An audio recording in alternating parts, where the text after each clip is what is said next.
I'm gonna enjoy kicking your ass. Come on, Bo. Hit me. I told you to hit me, Bo. You don't want a failing grade, do you? Bo, I'm disappointed in you. I thought football players were supposed to hit. Get up! Get up, Bo!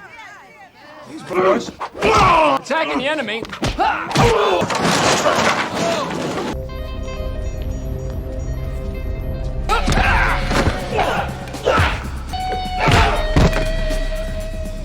The movie opens in Kosovo during its conflict with Yugoslavia in the 1990s. Two mercenaries from the United States have been captured by the enemy, kept imprisoned in what looks like an abandoned building. From inside a cell, our protagonist, Karl Thomasson, is watching his partner getting badly beaten up. They finally stop the torture and throw Karl's partner, Macy Stewart, back into the cell. Despite his severe injuries, the older man still cracks some jokes while relaying to Karl that his spine is broken and his lower body is paralyzed. Macy doesn't think he'll survive for long, so he wants Karl to do a mercy killing before escaping from the prison. Karl is hesitant, but finally agrees when Macy insists upon his wishes. Before his self-requested execution, Macy tells Karl to fish out something from his pocket. It's a medal from Macy's last tour in the army, and he wants Karl to give it to Macy's daughter back in the States as a token of memory. Macy feels bad for prioritizing his military career over his daughter. You still are, Macy. The best. Finally, Karl smothers his partner to death before taking off his dentures and using the wire to pick the cell's lock. One of the enemies is sitting with his back towards Karl, and the other is abusing a woman who was also captured and held in the building. The woman sees that Karl is trying to break out, so she continues to distract the guard's attention. Karl slips out soundlessly and kills the sitting guard in one blow. The other guard notices and a fight ensues, but eventually, Karl wins and kills him. He saves the girl, and before they leave, she beats her dead abuser with all of her rage and sorrow. Fast forward to 3 months later in Long Island, New York. Nicole Stewart is an English professor at a local college. She's trying to teach her class about literature, but the students don't seem to be paying attention. I came to college to get away from my father. Particularly the 3 jocks sitting in the back. She reprimands them, saying that she will fail their grades if they keep messing around in her class. They're in the college's football team, so they need to keep up their grades if they want to continue playing in the team. She also reprimands a student named Josh Silver, who's also messing around in class. You can stay after class. Maybe you can enlighten me further. Meanwhile, Karl is back in the United States, and he is greeted by his friend, Rahmel, who is also a mercenary. Karl had asked for Rahmel's help in tracking Macy's daughter to follow through with his dying wish. It turns out that the daughter is Nicole, so Karl calls her to set up a meeting. She goes to the restaurant where they've agreed to meet, but she's being followed by the 3 football jocks from her class. They try to taunt her into ensuring them passing grades for her class this semester. I'm a college professor, not a cheerleader. But she doesn't seem to budge from her prior stance against grade manipulation. Karl, who's seeing the argument from afar, prepares for a confrontation by grabbing a bottle of red pepper. Excuse me. I'm collecting for the local blood bank. Anyone care to make a donation? When the jocks start to escalate their threats, Karl intervenes and stops. Despite the athlete's burly figures, Karl's experience as a mercenary helps him to swiftly win in the 3-on-1 fight. He then introduces himself to Nicole, and the two chat while strolling around the campus area. She tells him about the situation with the jocks, and how the whole faculty members seem to give these college athletes easy A's because their team is on track to win the national championships. When Karl offers to help, Nicole is dismissive, as she's a strong, independent woman. She also refuses to receive the medal that was given by Macy, because she admits that she barely knew her late father. Nicole tells Karl to keep the medal before she excuses herself. Meanwhile, the 3 jocks are in the football field for their regular training session with their teammates. Their coach, Bill Braden, urges them to hit and tackle each other. He even threatens to bench one of the 3 jocks from Nicole's class, Bo Robinson, if he doesn't play more aggressively. Upset and fearing for his place in the team, Bo ramps up his aggression, going so far as beating up his own teammate. This starts a brawl between the other players as well, and Coach Braden doesn't stop them. He eventually does because his assistant reports that there are people from the athletic association who are on their way for a random drug test for the players. The coach calls 2 of the other jocks, Thad and Muscle, to prepare for the drug test. He also questions them about receiving a report from Nicole about their grades. The two students assure Braden that they're going to handle the issue, implying that they're going to do it in a bad way. In the locker room, the two prepare for their drug tests by hiding a bag of someone else's urine under their shirts. They're doing this because they have been doping using steroids to grow bigger and stronger, which is not allowed by the Athletic Association. Coach Braden knows and supports this, which is why he told the boys to get ready earlier.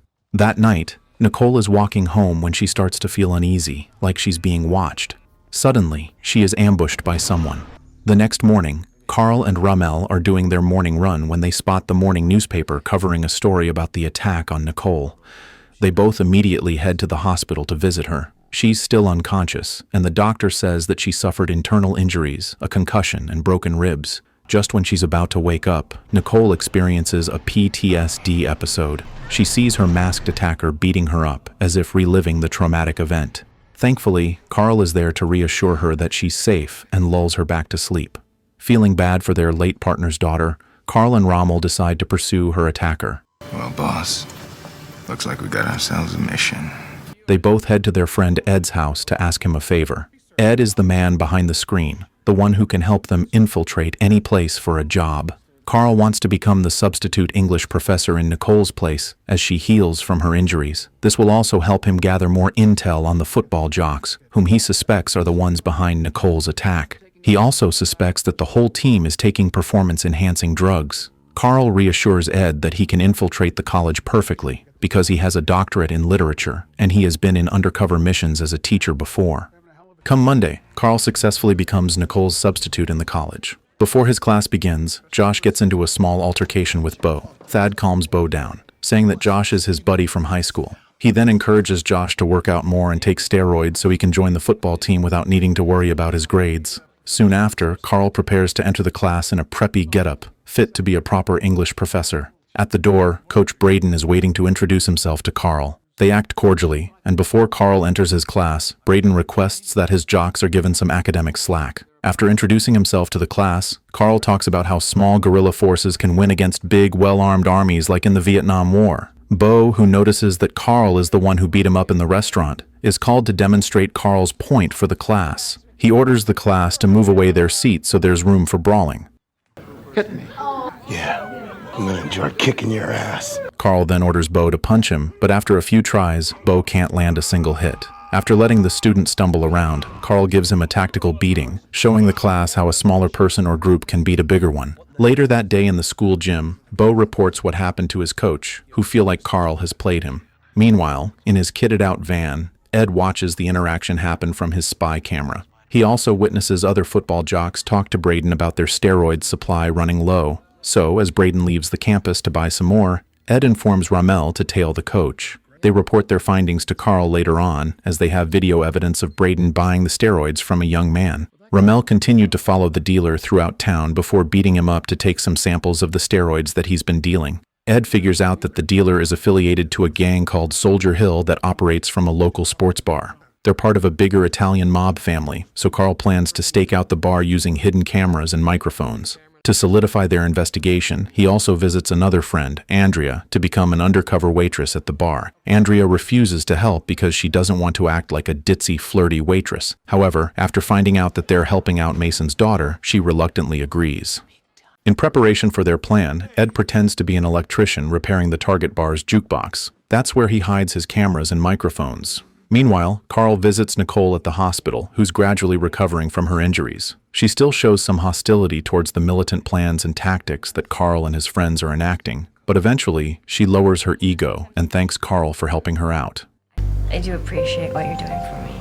That night, Ed and Karl are posted in the surveillance van while Rahmel stakes out from inside the Target bar. Andrea is in her full waitress getup, complete with a ditzy smile and fake breasts to make a really convincing disguise. Their target is the leader of the Soldier Hill gang, Tony Russo, who is chatting in the bar with his underlings like always. When Andrea gets up close and personal with Tony, he seems to be charmed by her. Karl urges her to keep doing things to further stir up Tony's interest in her. So, during a wet t-shirt contest by the waitresses, she does a stunt that makes the crowd go wild. Tony is fully invested now, and he orders his men to cheer for Andrea, so she'll win the contest. Once she changes back to dry clothes, Tony approaches her and offers her a drink. She says yes, and they start flirting, but the interaction is cut short by the arrival of two men. One of them is a chemistry professor who produces the steroids for Tony to sell, and the other man is the raw materials supplier. The supplier wants to talk to Tony, so he tells Andrea to enjoy her drink alone while he and his men talk business at the back of the bar. The supplier says that there has been a price increase for the raw materials, so Tony must pay more for every batch. Instead of understanding the demands, Tony and his men start beating up the supplier until he dies. This is witnessed by the chemistry professor, who escapes from the bar in fear for his life. Back in the bar, Tony returns inside and prepares to finally have some drinks with Andrea. Suddenly, his father, Vincent, walks into the bar with his bodyguards. Tony knows his father comes to talk business, so he sends Andrea to the other side of the bar while he greets Vincent. Vincent asks his son about his steroid dealing business, and Tony reports that it's going smoothly. When the bar closes and Andrea leaves, Vincent starts to question the expenses made by the bar manager. His cruelty and bloodlust are just like his son's, not hesitating to even harm his own men. Taking the opportunity after the stakeout, Karl and Ed follow the chemistry professor who runs inside of his lab. Karl introduces himself as the man who can help the professor from escaping Tony's threats to harm the professor's family, but only if he cooperates with their plan. The next day, Karl visits Nicole again, and she worries about his team moving forward with the mission against the mobsters. She thinks about her late father and asks Karl how he'd feel if he died alone in a foreign country's battlefield, but Karl argues that he could also die getting hit by a bus in the suburbs. Meanwhile, Coach Braden sets up a discreet meeting with Tony, who turned out to be an ex-football player for his college team some time ago. Braden gives Tony the money for the steroids, but also reveals that he had requested Tony's help to attack Nicole. Braden indicates that he might ask Tony to do the same to Karl. Night comes, and the chemistry professor meets up with Tony's men to exchange money for making the steroids. This is a setup by Karl, who shoots the gangsters using taser guns. He and Rahmel tell the professor to take a vacation with his family until they finish their mission here. Wayne, I want you to take your family too, so we get this all sorted out. In the school gym, Josh is training alone, presumably on steroids just as recommended by the jocks. He fails the set and has a heart attack, dying on the bench. His body is later found by Karl, who also finds the bottle of veterinary-grade steroids that he overdosed on. He then reveals Josh's death and its cause to Coach Braden. Karl threatens to report Braden and Tony's gang to the police, as well as the Athletic Association, since he has video evidence of Braden and his team members buying and using illegal steroids. Afterwards, Karl teaches his class about the dangers of steroids, making it known that Josh had died by overdosing due to peer pressure from the jocks. Braden, who is scared to lose his career, sets up a trap for Karl in the school's pool arena. There, he is met by Tony and a couple of his men who are ready to beat him up. Despite being outnumbered and having to dodge a baseball bat swinging his way, Karl beats up the young mobsters with not much effort. He takes off one lens from his glasses and uses it to slash Tony's throat, sending him plunging into the pool and dying. Tony's underling begs to be spared, agreeing to leave Karl alone. The two underlings pack up Tony's dead body inside their trunk, watching Ed and Karl enter the surveillance van. They bring Tony to Vincent to report the incident. Obviously, Vincent is enraged by the death of his son. He beats up the underling for being incompetent since Karl is still alive and well while his son is dead in his own trunk. The underling, begging for mercy, yells that he knows where to find Karl. He tells Vincent about the surveillance van, and soon after that, Vincent shoots him dead in cold blood. Inside his van, Ed is engrossed in a sports match, not knowing that Vincent is getting ready to shoot him right outside the vehicle. When Vincent knocks, Ed thinks that it's Rahmel and opens the door.